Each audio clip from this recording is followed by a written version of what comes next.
My name is Zohran Mamdani, and this is the story of how my own family tried to erase me.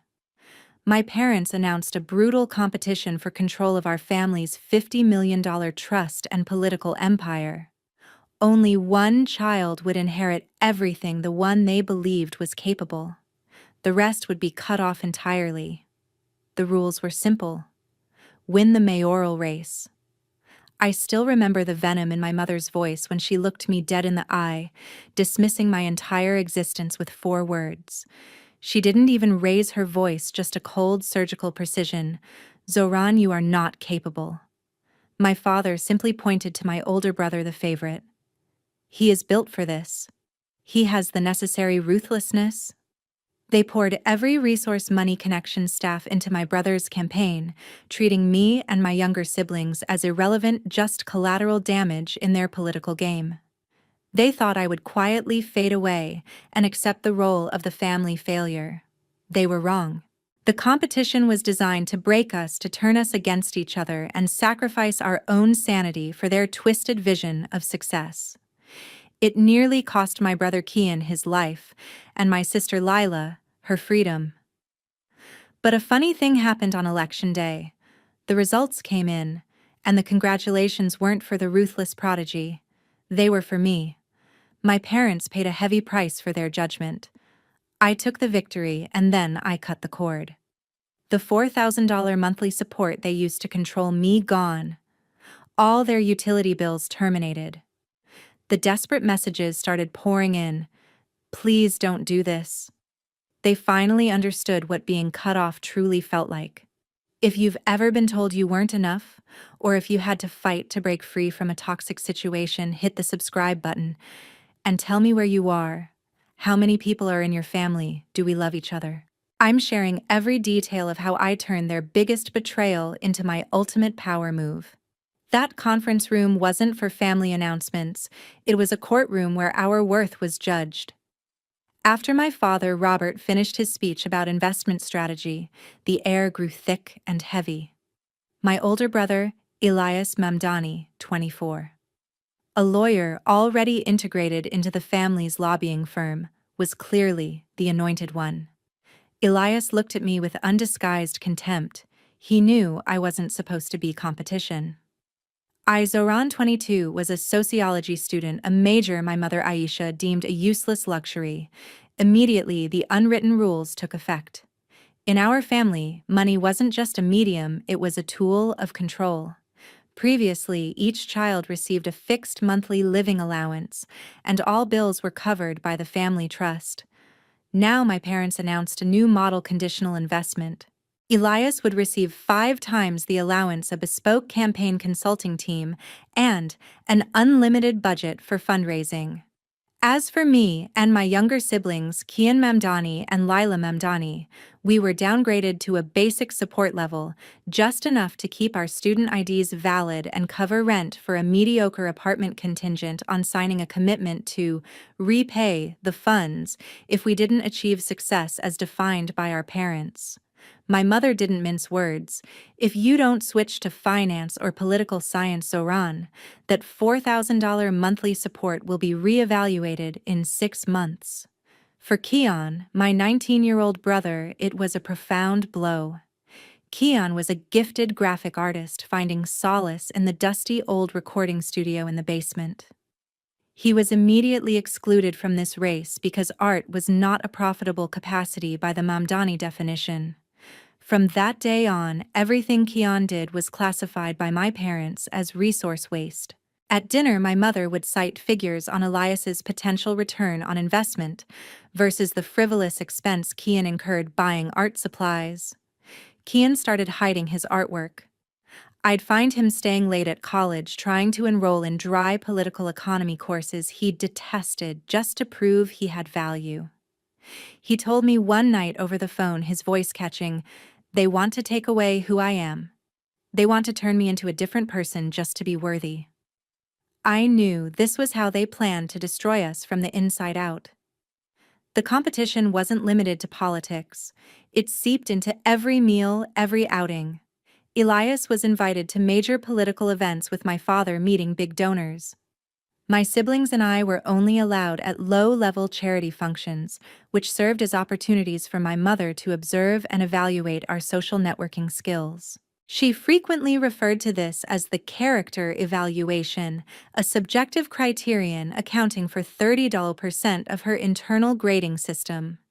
If I argued with Elias about a policy, my score would drop for lack of respect for elders.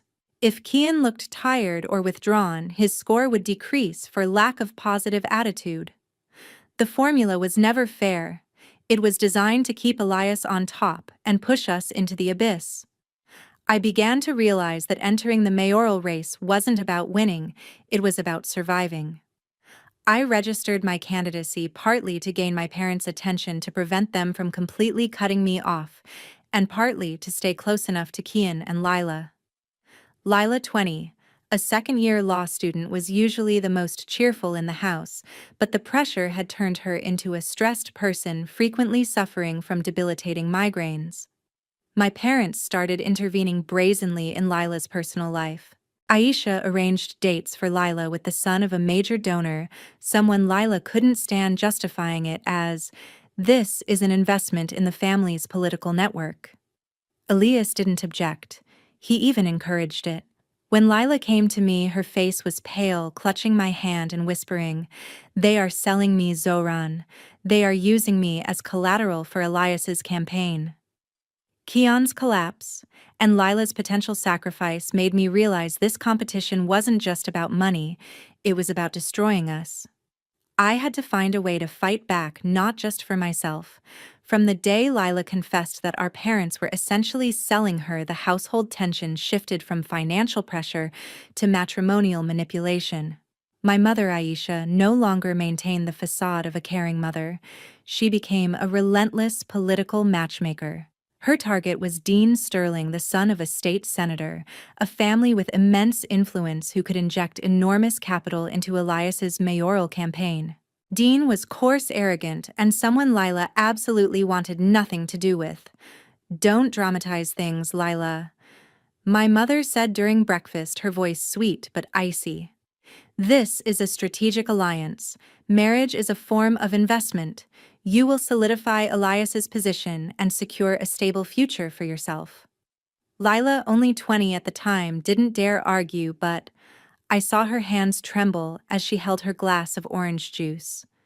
She was swept into an exhausting schedule of dates and meetings with political wives without any say. Every time Lila failed to impress the Sterling family, her character evaluation score in my mother's secret notepad was deducted. This directly affected her basic living allowance, keeping Lila constantly strapped for cash and dependent. I tried to intervene. One evening, I followed my parents into my father Robert's home office. I argued rationally. "This isn't necessary. Elias has received enough support. Why sacrifice Lila?" My father didn't even look up from his monitor. "Zohran," he replied, his voice deep and decisive, "you don't understand. Politics isn't a fair race. It's total warfare. Elias needs a strong alliance. And Lila, she is a valuable asset in our hands. She will do what's best for the family." That's when I understood.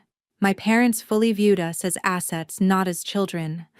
I was the failed instrument, Elias was the favored instrument, Kian was the discarded instrument, and Lila was the negotiable instrument.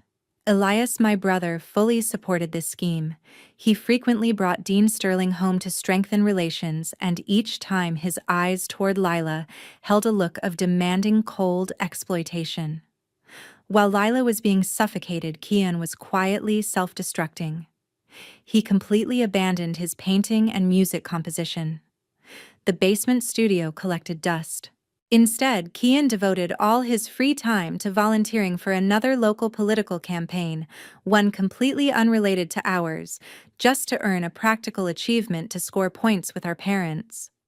I knew he was trying to forge an independent life raft before being completely cut off at 20, but he worked himself to exhaustion. I often found him locked in the bathroom, trembling and gasping, a clear sign of severe anxiety disorder due to the relentless pressure. I tried to protect them both. I used my meager allowance to secretly pay for a law tutor for Lila, giving her an excuse to avoid dates with Dean. I constantly checked on Kian, making sure he ate properly. But I knew this shielding was temporary. The core of the problem lay in resources. Elias's campaign progressed rapidly. He had huge fundraising events, speeches written by professional staff my father hired. In contrast, my campaign was just a name on the ballot. I spent hours door-knocking, wrote my own speeches, and designed my own flyers. I entered the race not to defeat Elias, but to look for loopholes in my parents' system. I believed that an empire built on manipulation and favoritism surely had a weakness. I had to find it before my parents completely destroyed Kian and Lila, or before they fully revoked my $4,000 allowance. The financial disparity between Elias and me quickly became an insurmountable wall. He hired seasoned political consultants who had guided senators. I had a few volunteer sociology student friends helping out. To overcome Elias, I had to work smarter, not harder. And I knew my parents' most powerful weapon wasn't money, but the psychological manipulation orchestrated by my mother. My mother, Aisha, was a master psychologist. She never yelled or administered physical punishment. Instead, she used the character evaluation score sheet to tighten her grip. This evaluation had become an extreme control mechanism. For example, one evening I returned late after a community event, and my mother deducted 5 points for damaging the family image. When I asked which image was damaged, she replied, "You should have been working with Elias at the bigger fundraiser. You are diverting focus from the main goal." It was a vicious cycle. Every independent action I took was seen as betrayal of the family strategy. I knew if I wanted to overturn the system, I had to understand how it operated. I started collecting data. I recorded every time my parents announced a new condition, every time Lila's score was deducted for refusing to meet Dean Sterling, and every time Kian had to cancel his art project to volunteer for a meaningless political campaign. I called it the conditional abuse log. One afternoon I discovered a crucial detail. My father, Robert, had a habit of working late in his home office, and all the critical financial records of the family trust were stored on an old hard drive. I couldn't steal it, but I could look for a flaw in Elias's campaign. I began tracking Elias's public financial reports. Although the large donations appeared legitimate, I noticed that some small-scale donors consistently supported Elias's campaign and then received lucrative lobbying contracts from my father's firm. This was a subtle form of quid pro quo, almost unethical politically, if exposed correctly. Elias was exploiting his political position to enrich the family firm. However, this evidence wasn't strong enough to fully defeat him. I needed something directly related to my parents' control and abuse. While I was scavenging, Kian grew increasingly broken. He started suffering from chronic insomnia, losing weight, visibly. The culmination came in the 3rd week of the month when Kian fainted right at the school gym. The doctor concluded it was due to extreme stress and malnutrition. How did my parents react? "It's a lack of discipline," my mother stated. She deducted 15 points from Kian's character evaluation for emotional instability causing embarrassment to the family. She didn't take Kian to see a therapist. She just demanded he try harder. Concurrently, Dean Sterling proposed to Lila. My mother had arranged a lavish, deceptive engagement party. Lila was completely devastated. She came to my room sobbing hysterically, saying she couldn't bear marrying someone like Dean, that she would rather be cut off than become a tool. Kian's and Lila's situations forced my hand. I realized the financial evidence wasn't the focal point. The focal point had to be the abuse of family power. I needed irrefutable proof to dismantle this entire system, not just defeat Elias in one election. I needed something powerful enough to make my parents pay and, most importantly, free my siblings. I knew the evidence lay in my father's hard drive, which he guarded like a treasure. Kian's crisis and Lila's despair became my sole motivation. I knew I couldn't wait until election day. My parents' system was killing Kian and imprisoning Lila. One night, I woke up to a loud noise from Kian's room. I rushed over, finding him sitting on the cold floor, his hands tightly gripping a bottle of high-dose sedative pills my father used. He had opened the cap, his eyes staring blankly at the pills. Kian, I lunged, snatching the bottle from his hand. He didn't resist, just sobbed, silently. Why would you do this? He looked at me, his eyes full of despair. I can't keep doing this, Zohran. They're right. I'm useless. I can't compete. I'm just a burden. He repeated my parents' judgment over and over. In 2 years, I'll be cut off. No college fund, nothing. Better to end it now than wait for that agonizing failure. I held Kian tight, reassuring him with all the strength I had. I didn't take him to the hospital because I knew what my parents would do. They would label it as deception to gain sympathy, or emotional instability, and deduct his points even more heavily. I stayed in his room all night, convincing him that he wasn't the failure, they were the failures. The next morning, I confronted my parents. I recounted Kian's incident. I hoped they would acknowledge the severity and temporarily halt the competition. My father, Robert, took a sip of coffee, his gaze unwavering. Zohran, you are exaggerating the issue. Kian is looking for a way to avoid responsibility. He needs to be tougher. You should focus on your campaign. Don't let yourself be distracted by cheap psychological tricks. My mother, Aisha, was even crueler. She took out her notepad, jotting something down. Kian is deducted 25 points for threatening self-harm and creating unnecessary drama. It shows his lack of character. That's when I knew. Reporting them to CPS wouldn't work. This system was too sophisticated. Their love was entirely conditional and they would never change. I had to beat them with their own weapons, public power and information. I decided I had to retrieve the evidence from my father's hard drive. That was where the secret deals, family trust records, and most importantly, details of the huge financial debt my father's lobbying firm was concealing were stored. My father always presented himself as a successful businessman, but I had long suspected the true liquidity of the company. On the night of Lila's fake engagement party, while everyone was busy with ceremonies and false congratulations, I slipped into my father's office. I used my old birthday password, which he never bothered to change, unlocked the computer, and plugged in my small USB stick. Opening the hard drive, I found not only the political quid pro quo transactions of Elias, but also a series of documents regarding the family trust. It turned out the $50 million trust wasn't just for the winner. It was being used to pay off secret debts of my father's company. The winner wouldn't inherit wealth, but would control the political power needed to keep the company from collapsing. If I won, I would control the debt. If Elias won, my father would guide him on how to cover it up. I had found the golden evidence details of millions of dollars in bank loans. The Mamdani firm was trying to erase through unethical lobbying contracts with high-ranking politicians. Exposing this wouldn't just defeat Elias, it would destroy my parents' reputation. I copied the entire file. I knew this action was irreversible. I was ready for total war. There was no more time for quiet family battles. I had to turn this competition into a public event, a fight for justice.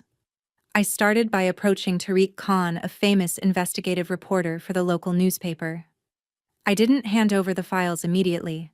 Instead, I provided him with details about the blatant favoritism and the psychological control mechanisms my parents employed within the family, emphasizing how much Elias was invested in. I told him, if they are willing to manipulate their own children for power, what do you think they will do to this city? Tariq Khan was captivated by the golden boy Elias story and how a powerful family manipulated the mayoral race with money and psychological pressure. His first article criticized the lack of transparency in Elias's campaign finances, stirring a wave of public suspicion. My parents were furious. They called me down to the office. "What are you doing, Zohran?" My father, Robert, roared. "You are damaging our campaign." Elias's campaign, I corrected. "I am running for mayor, Dad." My mother, Aisha, maintained a terrifying composure. "You have been deducted 50 character points. This is an unacceptable act of betrayal. Right now you withdraw from the race, and we will consider retaining your basic support." "No," I stated flatly. "I will not withdraw. I have seen what you've done to Kian and Lila. I will not let that happen to this city." That confrontation wasn't just words. It was an irreparable rift. Elias stormed into my room afterward, his face flushed with rage. "Who do you think you are? Zohran, you've always been the outsider, the weak one. You can't win. You won't win. We shall see, Elias." I replied, my voice as cold as my mother's once was to me. Immediately after I deployed the decisive evidence, I sent the complete file on the bank debt and the firm's illegal quid pro quo transactions to Tariq Khan. He published a sensational investigative piece right before Election Day, with a huge headline, "The Naked Truth is Candidate, Elias Mamdani, a political pawn of his father." The revelation caused a media frenzy. The public was shocked by the financial deceit and the link between Elias's campaign and the firm's lucrative lobbying contracts. Elias's reputation plummeted. Major donors began withdrawing en masse. Election Day unfolded in chaos. My father and Elias desperately tried to manage the damage, but it was too late. Everything they had built with money and manipulation collapsed overnight. I hadn't invested in grand rallies. Instead, I focused on door-knocking and telling my story, not the story of a victim, but the story of someone who witnessed corruption from the inside and decided to fight back publicly. I promised transparency, something my family never had. I didn't expect to win. My goal was to demolish Elias's credibility and force my parents to acknowledge their failure to control me. But as the sun set and the polls closed, I received a phone call. It was Tariq Khan. His voice was filled with astonishment. "Zohran, you did it. You won." "Congratulations, Mayor." I stood still, numb. Everything became hazy. I had won not because I was invested in, but because my parents had been so focused on manipulating Elias that they failed to realize that I, the one deemed not capable, was the most dangerous threat.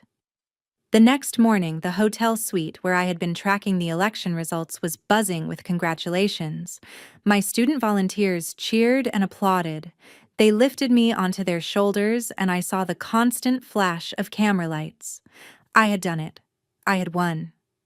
Just like the title promised, the congratulations were for me. While I was taking calls from politicians and reporters, my phone started vibrating non-stop with messages from my family. They weren't congratulatory, they were panicky. I opened a message from my father, Robert. It was brief and full of suppressed fury. "Immediately, you must retract all statements about the company. We need to talk about the family trust and the debt." My mother, Aisha, also messaged. "Zohran, you have gone too far. You have hurt the family. I have deducted 100 character points. You are not qualified to handle that debt." I ignored them all. I stepped up to the podium and gave my first acceptance speech, committing to transparency and fairness for the city. Elias, who had spent his entire life being groomed for this moment, was somewhere bitterly licking his wounds of defeat. In the afternoon, I executed my final act, the move I had planned all along. I called the family lawyer's office and announced that I would be immediately terminating all expenditures paid for by the family trust for my parents, Elias, and all activities related to their lobbying firm. I had the power to do so as mayor. I had the political leverage to oversee transactions involving government and business. I used my new power to cut their lifeline. Then I turned to their personal finances. I sent a short email to my mother, Aisha. Starting this month, I am cutting the $4,000 monthly support and all utility bills for both of you. You will cover everything yourselves.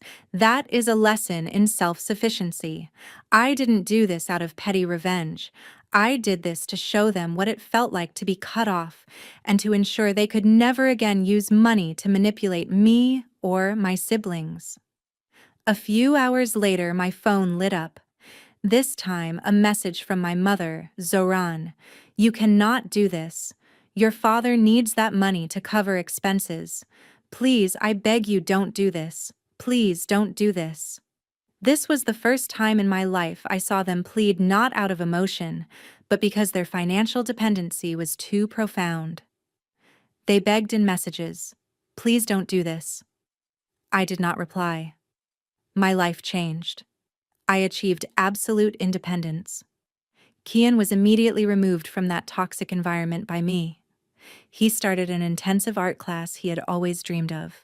Lila canceled her engagement to Dean Sterling, deciding to pursue public law independently. As for my parents and Elias, their firm faced a federal investigation for corruption and tax evasion. Elias was sidelined from politics. They lost control of the family trust. They had to pay their rent and bills themselves, a financial burden they were unaccustomed to bearing after years of luxury. My victory wasn't just a mayoral seat, it was a declaration that a person's worth is not measured by their earning potential or the power they possess, but by their integrity and loyalty to themselves. I had broken the curse of conditional love and toxic favoritism.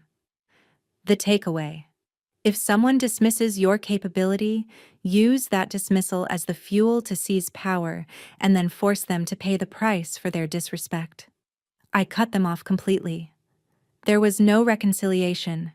I escaped the nightmare and saved my siblings. They paid the price.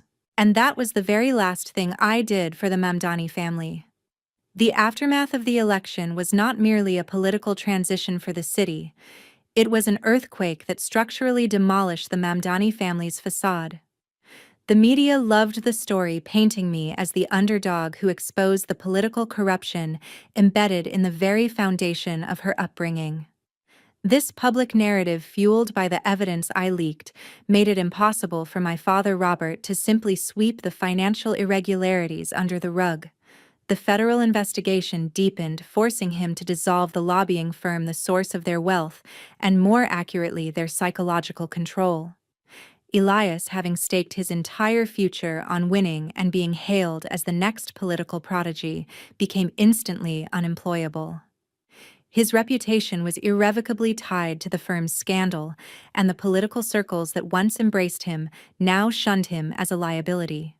My parents' lifestyle, which relied on the constant flow of easily accessible capital from the family trust and the firm's slush funds, crumbled almost instantly after I blocked their access. They were forced to sell the sprawling suburban house that had been the stage for their cruel competition. Moving into a modest condo, they faced the humiliating reality of having to manage utilities, groceries, and debt repayments without an unlimited expense account, a harsh, immediate penalty for a lifetime of financial arrogance. They frequently reached out not with genuine remorse, but with carefully crafted legal threats and emotional pleas laced with guilt-tripping attempts to re-establish control through familiar manipulation tactics. I simply archived those messages. The power dynamics had shifted permanently. My focus was now entirely on the city and on rebuilding a life for my siblings. I used my salary, which was now substantial and truly independent, to support Kian and Lila. Kian, thriving outside the oppressive environment, quickly gained recognition for his unique graphic art, using his personal experience with mental health advocacy as inspiration for his work. He started making his own money, finding his voice not through politics, but through human connection and art. Lila excelled in her public law studies, driven by a fierce passion for justice fueled by her own near sacrifice. She no longer needed a political alliance. She had a purpose. They were both healing not through reconciliation with our parents, but through self-determination. I learned that true victory isn't about inheriting an empire. it's about building your own foundation on integrity. By cutting the cord, I didn't just punish my parents. I freed myself and my siblings from their toxicity. The greatest legacy I could create was not the political dynasty my father envisioned, but a family structure based on unconditional support and respect, a complete opposite of the environment I grew up in. They said I was not capable.